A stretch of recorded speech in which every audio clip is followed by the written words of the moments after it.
Guys, I am back with another video. This time I am going to show you guys how I get my hair under wigs without any cornrows. One of my subscribers actually asked me to do this when I did my LEOLA wig reviews, so here it is. I hope you guys enjoy. So if you want to see how I get my hair under this and this with absolutely no cornrows, stay tuned.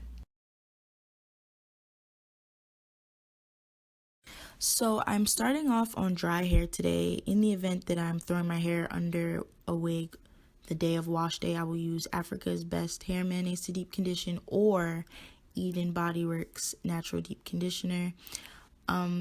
Whether my hair is wet or dry, I use Cantu leave-in for this process. So I'm just going to start off by sectioning off my hair.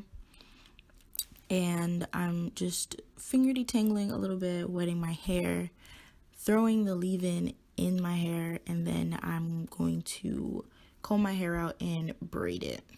Now, you want to be sure that you're not braiding your hair super tight at the root because you're going to be pinning these braids. So you want to make sure it's loose so it doesn't cause tension around your scalp.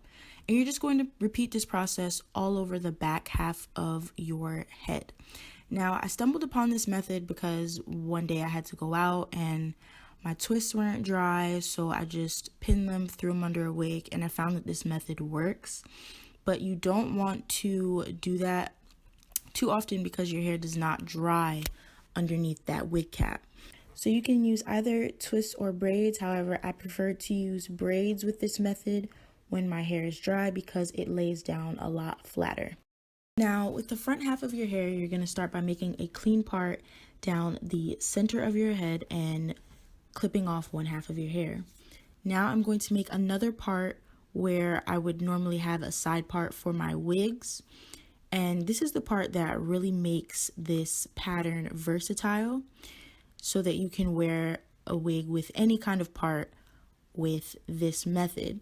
So you're going to clip off that top half and work with the bottom half first, and you're just going to repeat the same steps as before as far as putting in the product and detangling. And here you can also add in a little bit of gel to lay your edges if you prefer to lay them before you braid. Now you want to make sure that the braid is loose at the root, but you start by braiding away from your face. This way, when you pin it, it will lay down a lot flatter on the sides. Now, when you braid the top half, you also want to make sure this part is extra loose at the root. This way you can pin it whichever way you want to when it is time. Here you can see me checking to make sure it's loose enough for me to pull it on the other side of my head. And you're just going to repeat this same process on the other front half of your hair. Remember to braid loose at the root and make sure the bottom half is away from your face and the top braid is extremely loose at the root.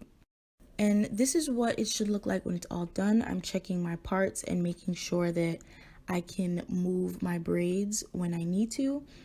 This is the braiding pattern I have in my head. And now I'm taking some bobby pins and I'm just going to begin pinning these braids around my head, starting with the front so that the front lays extra flat when I put on my wigs.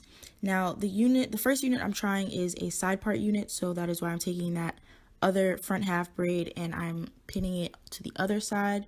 Once that is all done, I put on my wig cap. Here's where I normally put on my gel, but I'm not going to because tomorrow is wash day for me.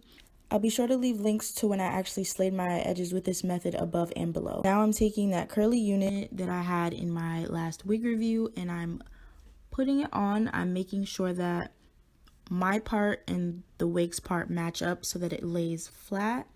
Here's what it looks like from each side. Now I'm taking back off that wig cap to put on my next unit.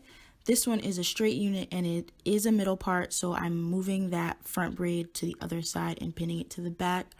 I'm putting back on my wig cap, cleaning up my part before I throw the wig right back on.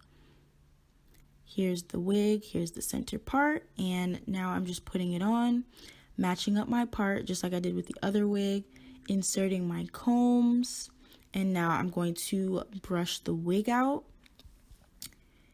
So here is what the side views look like when I'm all done. And yeah, that's pretty much it for this video, guys. I really hope you enjoyed. Don't forget to give it a big thumbs up, and I will see you in the next one.